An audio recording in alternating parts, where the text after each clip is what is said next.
Friends, welcome to my channel Dhanashree classes. बच्चों, आज का जो हमारा सब्जेक्ट है वो है हिंदी रीडर। हिंदी का टेक्स्ट बुक है और क्लास 4 का, और उसका जो चैप्टर नंबर 6 है, चैप्टर नंबर 6 देखिए यहाँ पर, जिसका नाम है मेल जोल का सबक। एक कविता है और एक कविता हम यहाँ पर आज देखेंगे। ठीक है, तो आइए स्टार्ट करते हैं।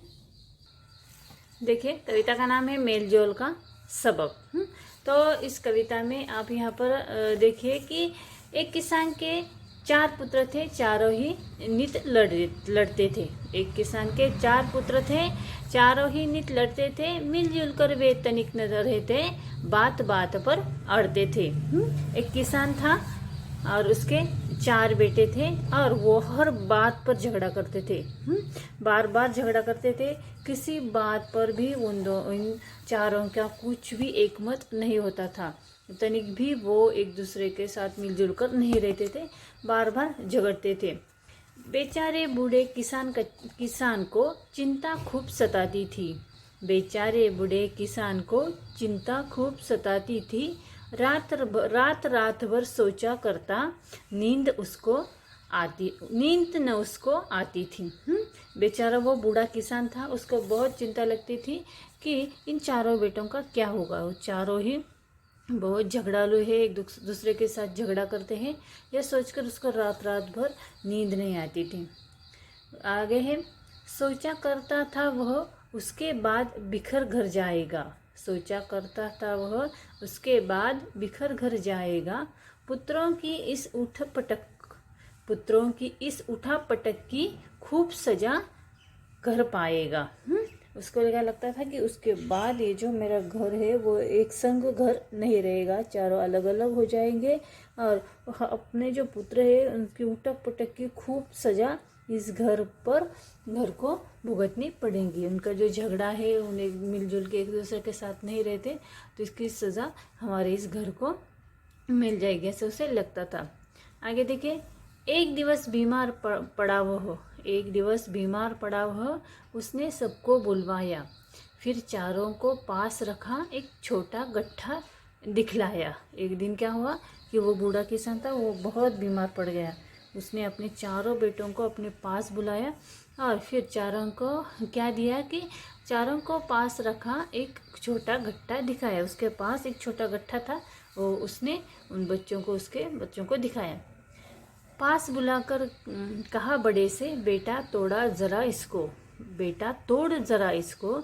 बहुत लगाया जोर, बड़े ने तोड़ नहीं पाया उसको। उसने जो गट्ठा बड़े बेटे को दिया, यहाँ पर देखें, बूढ़े किसान ने जो गट्ठा रखा था पास में, वो अपने बड़े बेटे को दिया और उससे कहा कि ये गट्ठा मुझे तोड़ के दिखाओ। और वो जो बड़ा बेटा था उसने बहुत जोर लगाया, लेकिन वो गट्ठा नहीं तोड़ सका है। उसके बाद बारी बारी से चारों ने जमकर जोर लगाया था। गट्ठा को कोई भी बेटा तोड़ नहीं पर पाया था। बारी बारी एक होने के बाद दूसरा होने के बाद तीसरा, ऐसा करके चारों ने प्रयत्न किया कि इस गट्ठे को तोड़ने को, लेकिन कोई भी वो गट्ठा नहीं तोड़ सका। इसके बाद देखिए यहाँ पर, अब किसान ने गट्ठा खोला, एक एक लकड़ी पकड़ाई।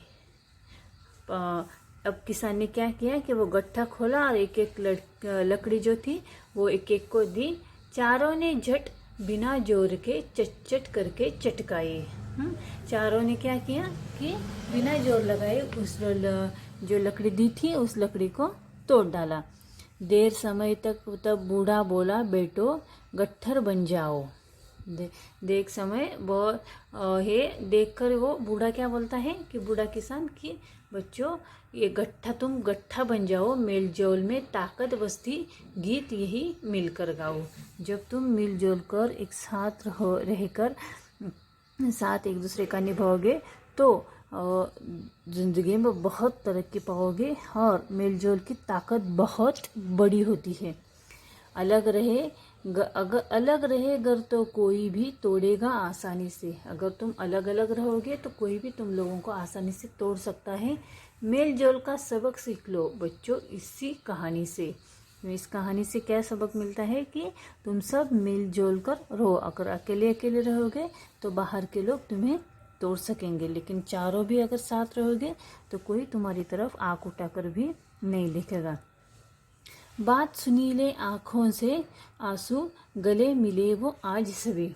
जब बूढ़े किसान की बात सुनी तो वो चारों भाई क्या हुए, एक दूसरे के गले लगे और पिता के चरण पकड़कर कहा लड़ेंगे नहीं कभी। और अपने बूढ़े किसान पिता के उन्होंने पैर पकड़ लिए। उसके पैर पकड़कर क्या बोले कि अब हम कभी भी नहीं लड़ेंगे। बहुत प्रफुल्लित पिता हुआ, अब नवजीवन उसने पाया। मेलजोल भाईचारे से उसका घर भर मुस्काया। पिता कैसे हुआ, प्रफुल्लित हुआ, आनंदी हुआ, और उसका जीवन कैसे हुआ कि उसके जीवन को संजीवनी मिली और उसको नया जीवन मिला। और मेलजोल भाईचारे से उसका घर मुस्कुराया, आनंदी हो गया। बच्चों, मिलजुल कर रहने की आदत जग में न्यारी है। यह होने पर घर जन्नत है, एक कहानी फुलवारी है। हम अगर मिलजुल कर रहे तो हमारा घर आनंद से, प्यार से भर सकता है।